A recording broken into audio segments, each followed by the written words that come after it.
हर हर महादेव। अध्याय 36। ब्रह्मा जी ने कहा, नारद, इस तरह शिव जी वहां से विदा होकर नगर के बाहर आ ठहरे। उधर मुनियों ने हिमांचल से कहा कि अब गिरजा को भी विदा कर दीजिए। जब यह समाचार भीतर मैना के पास भेजा गया तो मैना प्रेम सागर में डूब गई।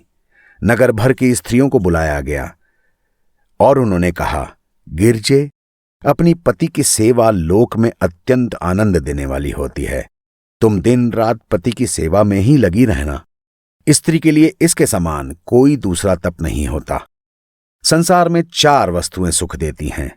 पहला प्रियतम, दूसरा धर्म, तीसरी स्त्री और चौथा संतोष। लेकिन इन चारों की परीक्षा विपत्ति के समय में ही होती है। जो स्त्रियां अपने पति का सम्मान नहीं करती, उनकी सेवा नहीं करती, वो निसंदेह है नरक में ही जाती हैं। इसलिए स्त्री को सब कुछ त्याग कर केवल अपनी पति की ही सेवा करना उचित है। वेदों में भी 4 तरह की स्त्रियां बताई गई हैं। पहली उत्तम वो है जो सपने में भी दूसरे पुरुष का मन में विचार न लाए। दूसरी मध्यम, जो अन्य पुरुष को पुत्र, पिता और भाई के समान ही समझे। तीसरी निकृष्ट, जो अपने धर्म का विचार करके पर पुरुष की संगति से बचे। चौथी अति अधम, जो अपने पति और कुल के डर से दूसरे की संगति से बच जाए। समय से न डरना भी चौथी प्रकार की स्त्री में ही गिना जाता है।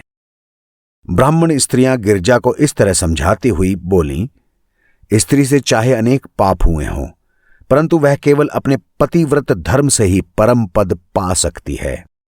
पति जो आज्ञा दे उसको बिना किसी हट के पूरा करना। बुरी स्त्रियों से प्रेम और संगति न रखना।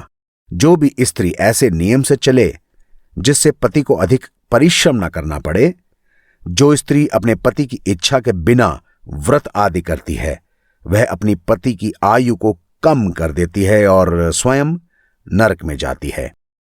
स्त्री को यही उचित है कि वह पति से ऊंचे स्थान पर कभी ना बैठे और पति के सम्मुख किसी पराई स्त्री से बात ना करे। ब्रह्मा जी ने कहा, हे नारद, इस तरह ब्राह्मण स्त्रियां गिरजा को पुनः समझाते हुए कहने लगीं, गिरजे, देखो, अत्रि ब्राह्मण की स्त्री अनसुया ने इस धर्म से कितना आनंद लिया और वाराह मुनि को अपने तेज से जलाकर दूसरे एक ब्राह्मण को जीवित किया।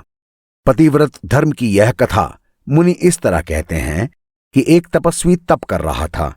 एक बगुली ने उनके सिर पर विष्ठा कर दी। जब तपस्वी ने ऊपर दृष्टि उठाकर देखा तो उसी समय बगुली जलकर भस्म हो गई।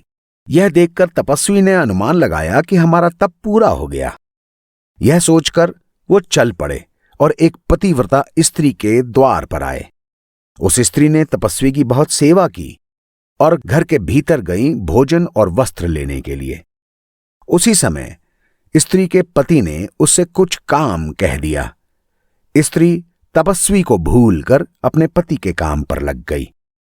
तपस्वी ने क्रोधित होकर शाप देने की इच्छा की। उस समय उस स्त्री ने तपस्वी को क्रोधित देखकर कहा, हे तपस्वी, मुझको किसी प्रकार का भय नहीं है। आप इतना क्रोध क्यों करते हैं? क्या मुझे बगुली समझा है? इतना सुनते ही तपस्वी का सारा अहंकार नष्ट हो गया। उसने उसकी बारंबार प्रशंसा की और कहा कि प्रतिव्रता धर्म सारे धर्मों से बड़ा है। हे गिरजे, तुम विश्वास रखो कि संसार में पति से बढ़कर अन्य कोई देवता नहीं है।